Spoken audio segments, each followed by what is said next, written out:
Assalamualaikum warahmatullahi wabarakatuh. Perkenalkan, nama saya Muhammad Sandi Ibrahim. Saya salah satu mahasiswa dari Nasional Pasim, akan mempresentasikan tentang master budget di PT Sus Ibrahim. Langsung saja, PT Sus Ibrahim ini adalah sebuah perusahaan produsen sepatu gitu ya.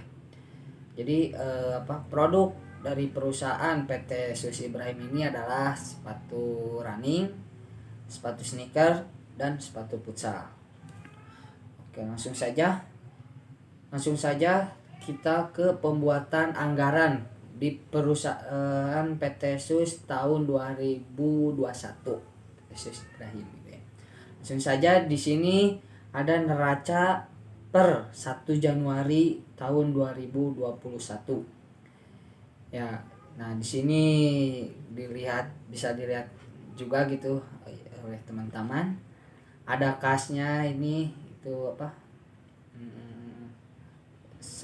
miliar gitu ya yang awalnya gitu. Kas, ada piutang usaha, perlengkapan kantor gitu bisa dilihat di PPT ini.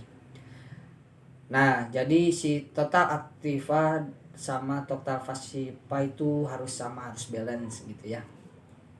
Ini untuk neraca awal-awal per 1 Januari tahun 2021. Oke, langsung saja. Next. Jadi perusahaan ini memiliki 3 cabang perusahaan di beberapa wilayah gitu ya. Seperti 3 cabang gitu ya. Jadi 4 termasuk yang pusatnya gitu ya. Yang pertama PT Sus Ibrahim ini yang pusatnya ada di daerah Bandung gitu. Yang kedua ada PT Sus Ibrahim BL atau biasa disebut Blitar gitu ya, yang ada di daerah Blitar gitu. Kita singkat jadi BL. Yang ketiga ada Sus Ibrahim MGL yang ada di Magelang, dan yang terakhir ada PT Sus Ibrahim TSK yang ada di Tasik gitu ya. Oke, next. Nah, langsung saja untuk biaya overhead pabrik, jumlah biaya yang dikeluarkan diperkirakan sebesar gitu ya, seperti yang ada di slide ini gitu. Seperti ada biaya karet, benang gitu ya, dan cat untuk mewarnainya gitu ya. Seperti ada di PPT ini gitu. Oke, lanjut. Kita lanjut ke biaya operasi gitu, operasional ya.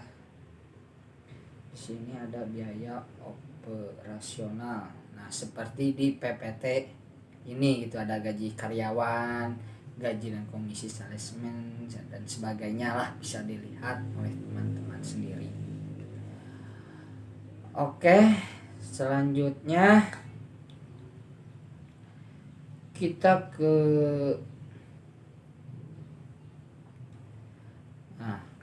berkaitan dengan rencana aktivitas investasi dan aktivitas keuangan serta aktivitas operasi lainnya di tahun 2021. Dari bagian akuntansi diperoleh data seperti ini gitu ya, seperti di PPT ini gitu ya.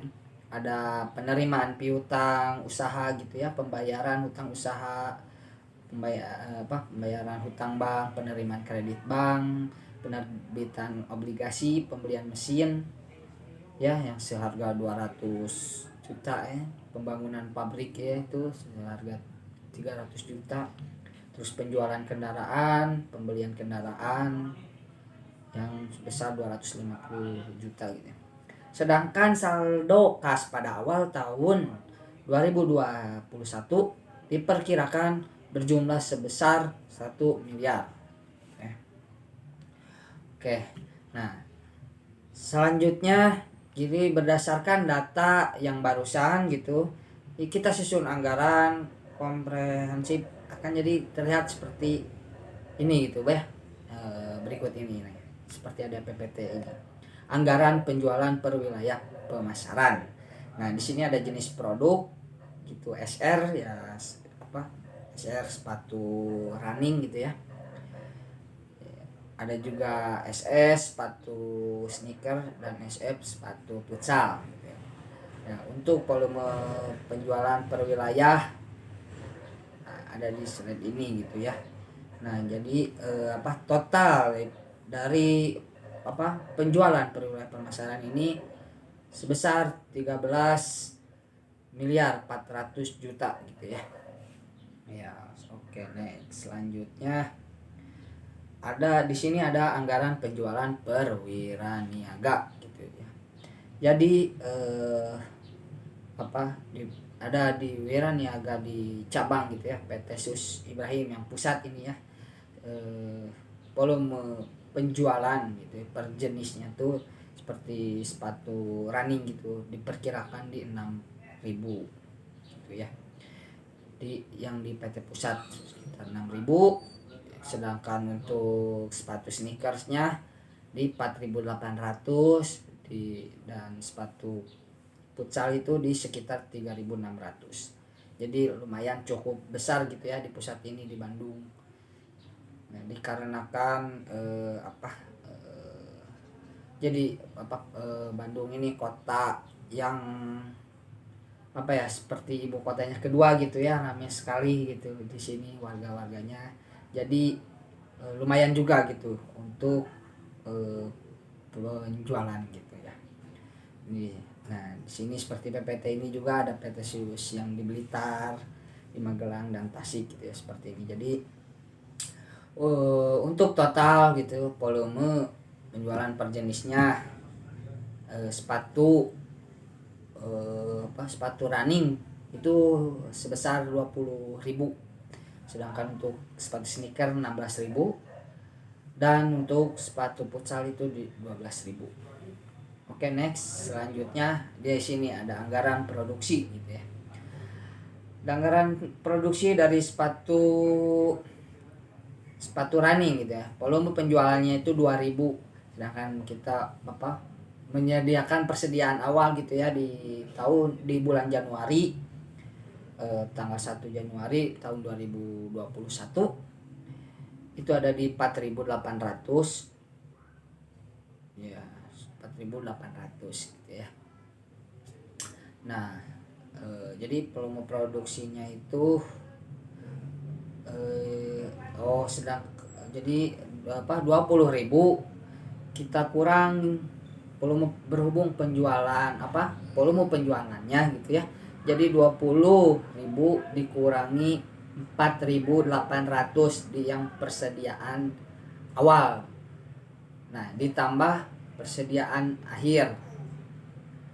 Jadi hasilnya volume produksi untuk sepatu running adalah 16.400. Selanjutnya seperti itu juga di sepatu sneaker yang volume penjualannya 16.000, di persediaan awalnya 3.000 dan di persediaan akhirnya ada 1.400. Jadi volume produksinya itu adalah 14.400. Sedangkan untuk sepatu futsal 12.000 itu volume penjualan 12.000, sedangkan di persediaan awalnya ada 2.200 dan di persediaan akhirnya 2.400, jadi 12.000 dikurangi 2.200 ditambah 2.400, jadi hasilnya 12.200. Seperti itu.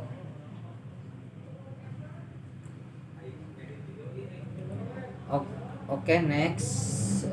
Setelah di anggaran produksi, langsung saja ke anggaran kebutuhan bahan bakunya ya. Jadi bahan bakunya itu ada kain, karet, dan serat karbon gitu. Nah, paling untuk pembuatan sepatu running itu kita memerlukan kain satu unit ya, seharga 5.000 gitu kainnya teh. Sedangkan karet memerlukan 1 unit. Di sini sepatu running ini kita banyakin di serat karbonnya gitu biar lebih bagus gitu ya. Sementara untuk sepatu sneaker kita perbanyak dari kain, sedangkan dari karet itu cuma membutuhkan 1. dan serat karbon 0,5 gitu ya. Nah, untuk sepatu futsal kita perbanyak di karet sebanyak 3 unit. Dan di kainnya sangat sedikit gitu ya, cukup 0,5, dan di serat karbon juga lumayan lah 1,5 ya.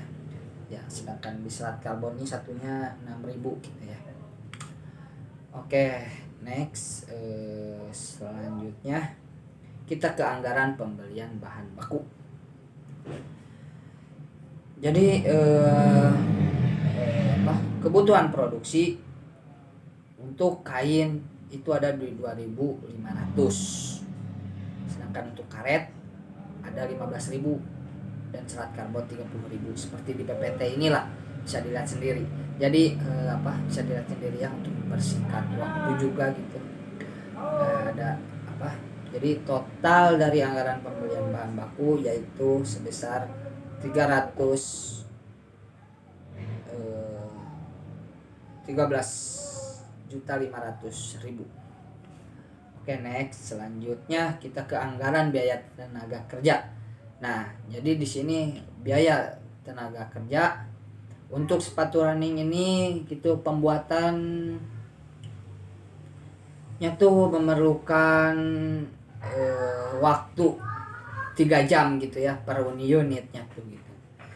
Sedang 3 jam, sedangkan untuk sepatu sneaker itu memerlukan waktu 4 jam karena lumayan rumit juga. Dan untuk sepatu futsal itu sama seperti sepatu running. Nah, untuk kerja totalnya perusahaan membayar karyawan itu per jamnya itu 5.000 gitu ya, tarif per jamnya. Jadi per setiap pembuatan unit ya itu tarif bayar 15.000. Nah, jadi total anggaran biaya tenaga kerjanya itu adalah sebesar 515 juta. Oke, next, kita selanjutnya ke anggaran biaya overhead. Di sini ada biaya bahan penolong seperti karet, benang, dan catnya gitu ya.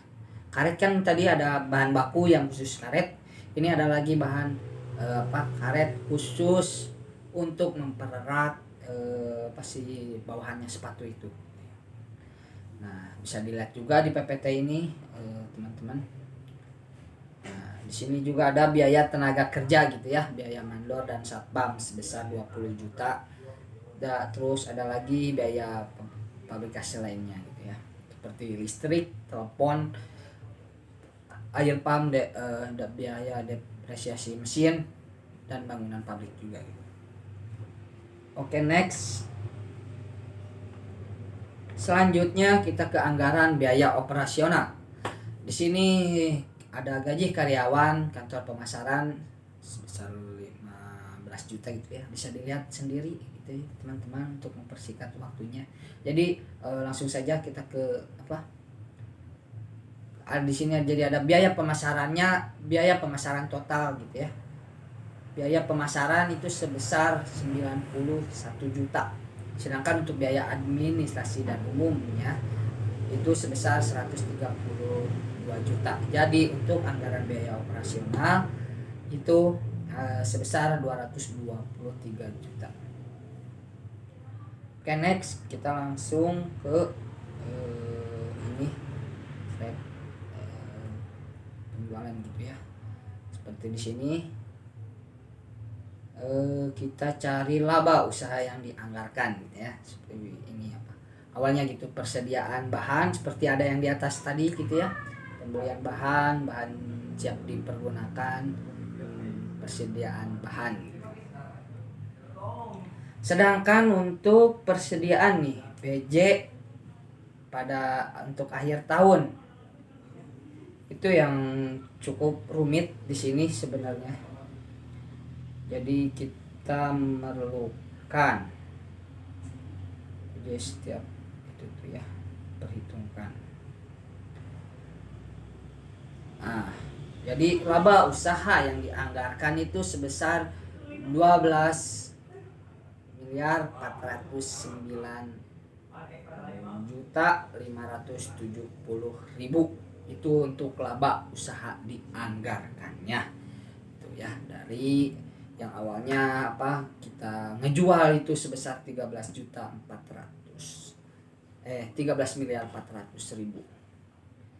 Oke, next selanjutnya di sini ada anggaran kas gitu ya. Jadi anggaran kas ya gitu ya, seperti di PPT ini gitu, ada anggaran kas, ada saldo awal gitu kan, kita kasnya tuh cuma 1 miliar gitu ya, awalnya 1 miliar. Terus ke aktivitas operasionalnya gitu ya.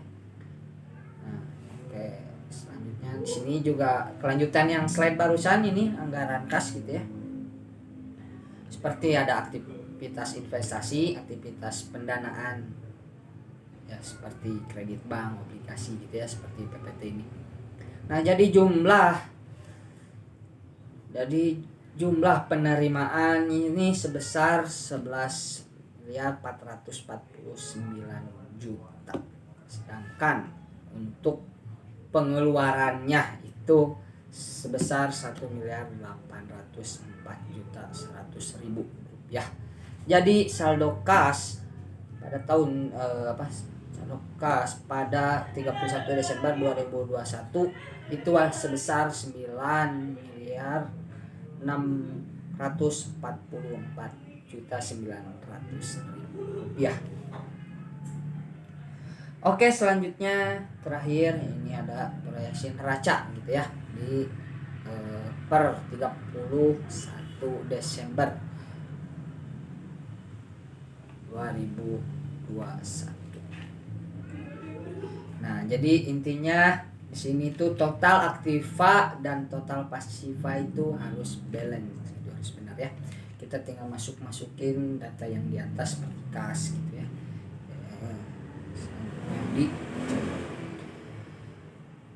Selanjutnya apakah sekian dan terima kasih dari saya. Apabila ada pertanyaan silahkan ditanya di kolom komentar. Mohon maaf bila ada kesalahan, ada salah kata di saat saya mempresentasikan barusan, karena saya juga masih dalam masa pembelajaran. Mohon maaf sebesar-besarnya. Sekian dari saya. Wabillahi taufiq wal hidayah. Assalamualaikum warahmatullahi wabarakatuh. Salam mahasiswa.